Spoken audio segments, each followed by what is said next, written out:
அனைவருக்கும் வணக்கம். இப்போ நம்ம யாரை பற்றி பார்க்க போகிறோம் அப்படின்னா, எங்களை மாதிரி சாதாரண ஒரு இளைஞர் 25 வயசான ஒரு இளைஞன். ஒரு இளைஞன் அரசியலுக்கு வந்து இந்த அரசியல் களத்தை முற்றிலும் மாற்றப்பட முடியும் அப்படின்னு நிரூபித்த ஒரு இளைஞனை பற்றி தான் பார்க்க போகிறோம். அது யார் அப்படின்னு கேட்டிங்கன்னா, அது வேறு யாரும் இல்லை, எங்கள் அண்ணன் கீர்த்திவாசன் அவர்கள். குன்னம் சட்டமன்ற தொகுதியோட 2026 சட்டமன்ற தொகுதியின் வேட்பாளர் கீர்த்திவாசன். இவர் யார் அப்படின்னு சொல்லி கேட்டோம்னா, ஒரு சாதாரண ஒரு இளைஞன், ஒரு அடிமட்ட குடும்பத்திலேருந்து வந்த ஒரு இளைஞன். தன் பிறந்த ஊருக்காகவும் மண்ணுக்காகவும் மக்களுக்காகவும் போராட்ட காலத்தில் நின்று போராடணும்னு சொல்கிற ஒரு மனுஷன். இந்த மனுஷன் அப்படி என்னென்ன செஞ்சார் அப்படின்னு பார்த்தீங்கன்னா, குன்னம் சட்டமன்ற தொகுதியில் என்னென்ன பிரச்சனை இருக்கோ அதை குறித்து பேசிகிட்டு இருக்கார் இன்னமும். பெரம்பலூர் டிஸ்ட்ரிக்ட்னாவே குவாரிகள் இது எல்லாம் நோண்டுறதும் மலையை உடைக்கிறதும் இது எல்லாமே ஒரு பிரச்சனையாக இருக்குது பெரம்பலூர் டிஸ்ட்ரிக்டில். இதை எல்லாத்தையும் எதிர்த்து கேள்வி கேட்குற ஒருத்தர். இதை கேள்வி கேட்குறது மூலிமா என்ன நடக்கும் அப்படின்னு கேட்டிங்கன்னா, சிறைப்படுத்தப்படுவோம். முதல்ல மக்களுக்கு இது தெரியப்படுத்தாமல் அவங்க பார்த்துக்குவாங்க.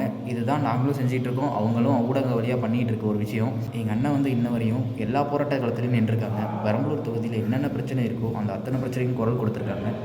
எங்கள் அண்ணன் வந்து இப்போது என்ன சொல்லியிருக்காங்க அப்படின்னு பார்த்தீங்கன்னா, நான் வந்து ஓட்டுக்கு உங்களுக்கு காசு தர மாட்டேன், ஆனால் நீங்கள் வாழ்கிறதுக்கு ஒரு நல்ல வாழ்க்கையை நான் ஏற்படுத்தி தருவேன் அப்படின்னு சொல்லியிருக்காங்க.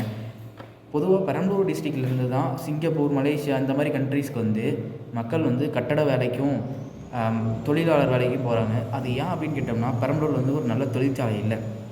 ஒரே தொழிற்சாலை இருக்குது, ஆனால் அது வந்து காற்றை மாசுபடுத்து மண் வளத்தை கெடுக்குது மட்டும்தான் அந்த இடத்துல இருக்குது. அந்த தொழிற்சாலையை நாங்கள் வந்து என்ன சொல்கிறோம் அப்படின்னா, அந்த தொழிற்சாலையை நீங்கள் வைங்க, வேணான்னு சொல்லலை. ஆனால் இயற்கைக்கு பாதிப்பு இல்லாத ஒரு ஒரு இயற்கையும் மண் வளத்தையும் சார்ந்த ஒரு தொழிற்சாலை வேணும்னு சொல்கிறோம். இந்த தொழிற்சாலைகளை எங்கள் அண்ணன் வந்து எப்படி நிறுவலாம் அப்படின்றத ஒன்று சொல்லியிருக்காங்க. முடிஞ்ச எங்கள் அண்ணனோட காணொலி இந்த இடத்துல நான் ஆட் பண்ணுறேன், அதை பாருங்கள். நன்றி, வணக்கம். நாம் தமிழர். இலக்கு ஒன்றுதான் இனத்தின் விடுதலை. தமிழால் இணைவோம், நாம் தமிழராக இணைவோம். தமிழ்தாய் வாழ்க, தலைவர் பிரபாகரன் வாழ்க. நன்றி, வணக்கம்.